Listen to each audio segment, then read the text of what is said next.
معزز سامعین اکرام، السلام علیکم ورحمۃ اللہ وبرکاتہ۔ آج ہم جانیں گے سورہ رحمان کے بارے میں۔ سورہ رحمان 27ویں پارے پر شروع ہوتی ہے اور 27ویں پارے پر ہی مکمل ہو جاتی ہے۔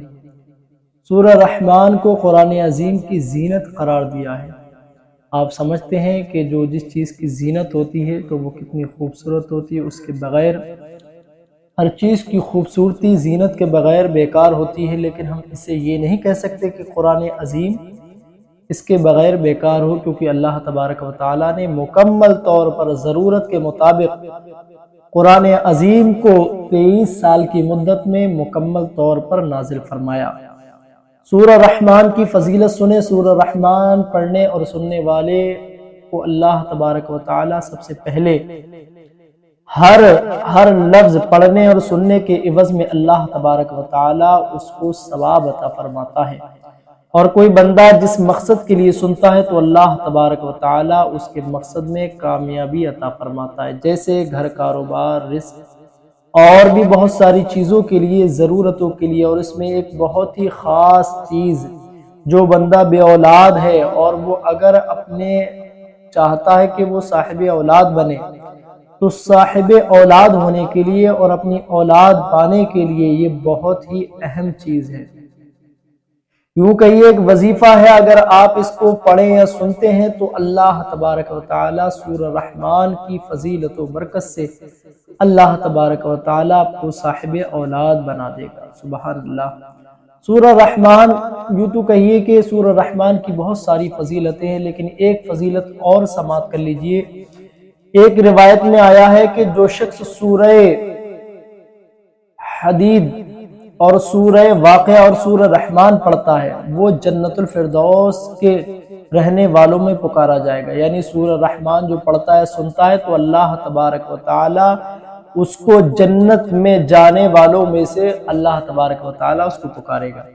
اور دوسری روایت میں آتا ہے، جیسا کہ میں نے بھی آپ کو بتایا، حضرت علی رضی اللہ تعالی ان سے مروی ہے کہ میں نے حضور اکرم صلی اللہ علیہ وسلم کو فرماتے ہوئے سنا ہے کہ ہر چیز کے لیے ایک زینت ہوتی ہے، اور قرآن کی زینت سورہ رحمان ہے۔ یہ مشکوٰۃ شریف میں ہے۔ یہ سورہ رحمان کی فضیلتیں، برکتیں بہت ساری آئی ہیں، لیکن ہم بس یہی ہے کہ اس سے فائدہ اٹھا نہیں پاتے ہیں۔ ہمیں پڑھنے کا وقت نہیں ہے، ہمیں سننے کا وقت نہیں ہے، ہمیں ان ساری چیزوں پر عمل کرنے کی ہمیں یوں کہیے ٹائم نہیں ہے، وقت نہیں ہے۔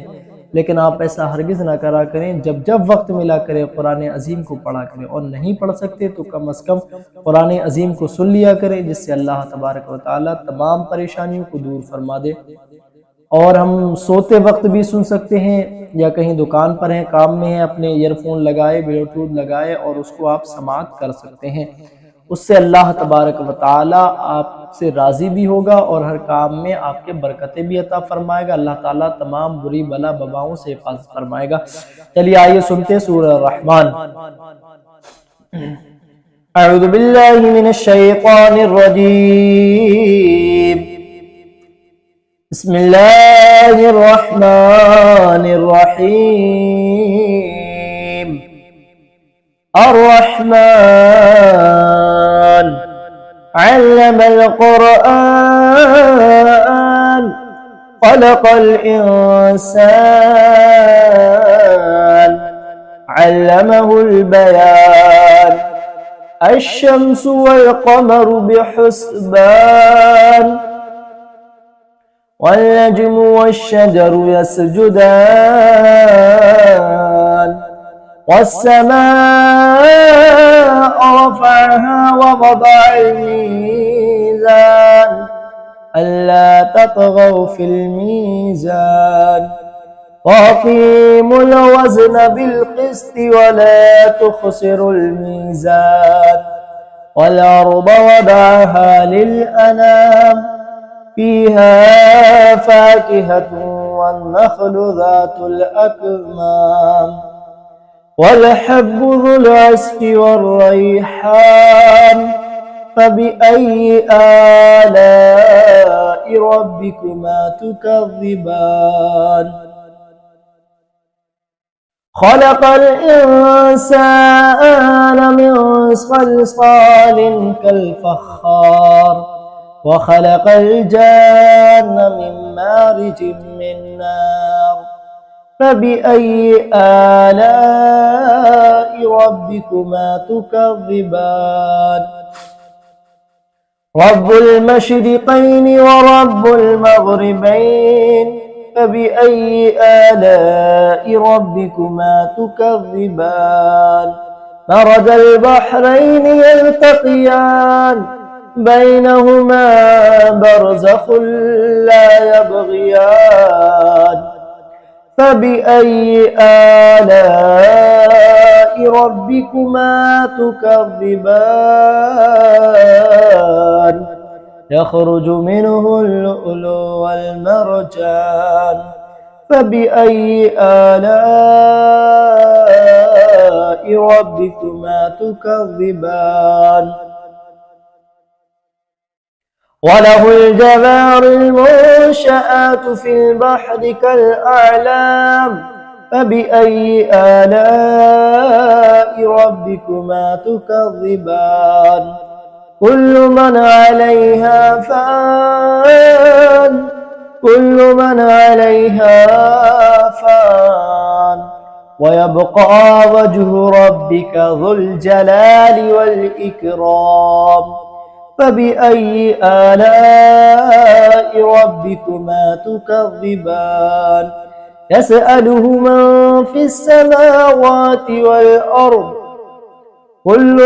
كل يوم هو في شأن فبأي آلاء ربكما تكذبان سنفرغ لكم أيها الثقلان فبأي آلاء ربكما تكذبان يا معشر الجن والإنس إن استطعتم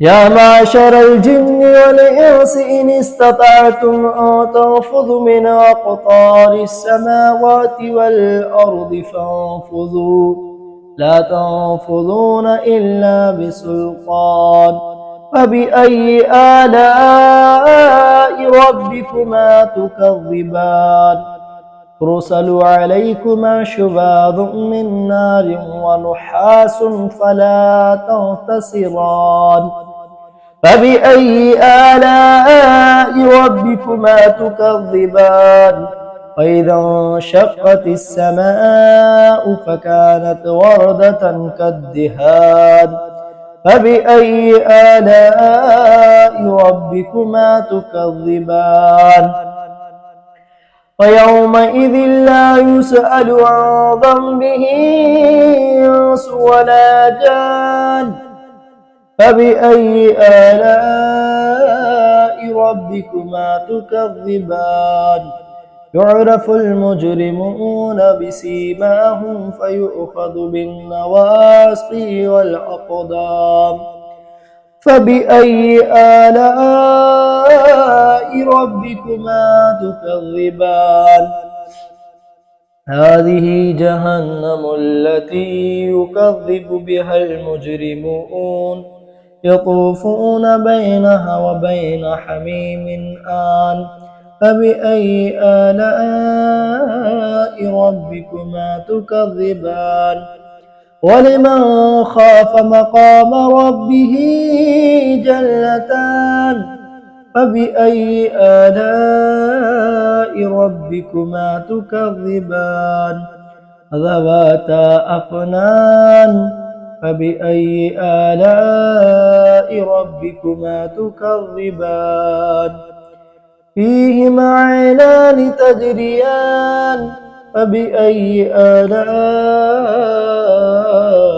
ربكما تكذبان فيهما من كل فاكهة زوجان فبأي آلاء ربكما تكذبان متكئين على فرش بطائنها من استبرق وجنى الجنتين دان فبأي آلاء ربكما تكذبان فيهن قاصرات الطرف لم يطمسهن إنس قبلهم ولا جان فبأي آلاء ربكما تكذبان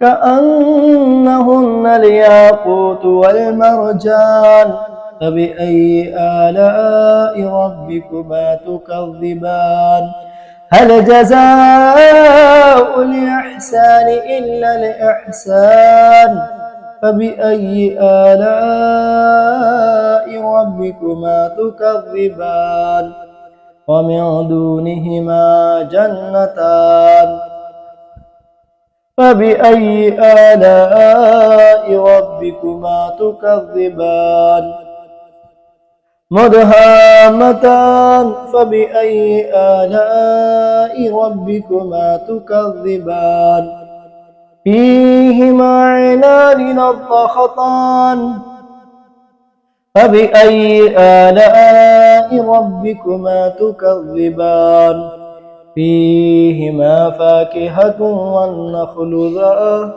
والنخل والرمان فبأي آلاء ربكما تكذبان فيهن خيرات حسان فبأي آلاء ربكما تكذبان حور مقصورات في الخيام فبأي آلاء ربكما تكذبان لم يطمسهن إنس قبلهم ولا جان فبأي آلاء ربكما تكذبان متكئين على رفرف خضر وعبقري حسان فبأي آلاء ربكما تكذبان تبارك اسم ربك ذي الجلال والإكرام آمنت باللہ صدق اللہ العظیم۔ حضرات، جیسا کہ ابھی آپ نے سورہ رحمان کو سماعت کیا، سورہ رحمان آپ جانتے ہیں کہ کتنی برکت والی اور عظمت والی سورہ مبارکہ ہے۔ ہم اس کے بعد میں دعا پڑھنے کے بعد، سننے کے بعد دعا کرتے ہیں کہ اللہ ہم نے جو پڑھا اس میں خامی غلطیوں سے معاف عطا فرما۔ یا اللہ ہماری اس تلاوت کو، ہماری سورہ مبارکہ پڑھنے سننے کو اپنی بارگاہ میں قبول عطا فرما۔ یا اللہ اس کی برکت سے ہم سب کی تمام پریشانیوں و مشکلوں کو آسان فرما۔ یا اللہ حضور اکرم صلی اللہ علیہ وسلم کی بارگاہ پیش کرتے قبول فرما۔ حضور کے وسیلے سے انبیاء اکرام، رسولان اعظام، خلفائے راشدین، صحابہ اکرام، ازواج مطہرات، عشرہ مبشرہ، پنجتن پاک، اہل بیت اطہار، صحابہ، صحابیات، صحابہ کہف، اصحاب صفہ، حضور کے جانثار تمام یہ ائمہ اکرام، اولاد آدم میں جس کا بھی خاتمہ بالخیر ہوا، تمام کی بارگاہ پیش کرتے قبول فرما۔ یا اللہ اس کی برکت سے جس نے سماعت کیا، مولا سب کے کاروبار میں برکت و ترقی عطا فرما۔ یا اللہ دکان و مکان میں، رزق میں، کمائیوں میں خیر و برکت کی نزول عطا فرما۔ ایمان، عقیدے، جان، مال، عزت، آبرو کی حفاظت فرما۔ یا اللہ فلسطین و غزہ کے مظلوم مسلمانوں کی حفاظت فرما۔ یا اللہ جو پریشان ہیں ان کی پریشانیوں کو دور عطا فرما، جو بیمار ہیں مولا انہیں شفا عطا فرما، جو قرض میں مبتلا ہیں قرض سے نجات عطا فرما۔ یا اللہ ہندوستان کے حالات کو بہتر عطا فرما۔ یا اللہ ہم سب کو ایک اور نیک بن کر رہنے کی زندگی گزارنے کی توفیق عطا فرما۔ یا اللہ مسجد و مدارس، علماء اکرام، حفاظ اکرام، دین کے خدام، تمام ہی خدمت خلق کرنے والے تمام کی بارگاہ اور میرے مولا تمام کی عمر میں برکت عطا فرما۔ یا اللہ سب کے کاروبار میں، دکان و مکان میں برکت عطا فرما، تمام کی دلی آرزو جائز تمناؤں کو پورا عطا فرما۔ حضور اکرم صلی اللہ علیہ وسلم کے وسیلے سے مولا تبارک و تعالی ہم سب کو خانہ کعبہ مدینہ منورہ کا دیدار نصیب عطا فرما۔ یا اللہ ہم سب کو خانہ کعبہ کی زیارت نصیب فرما۔ بغداد معلیٰ تمام اپنے محبوب بندوں کی درگاہ اور ان کی زیارت نصیب عطا فرما۔ یا اللہ ہمیں قرآن کی تلاوت کرنے اور پڑھنے کی اور سننے کی مولا توفیق عطا فرما۔ ہم سب کا خاتمہ بالخیر عطا فرما۔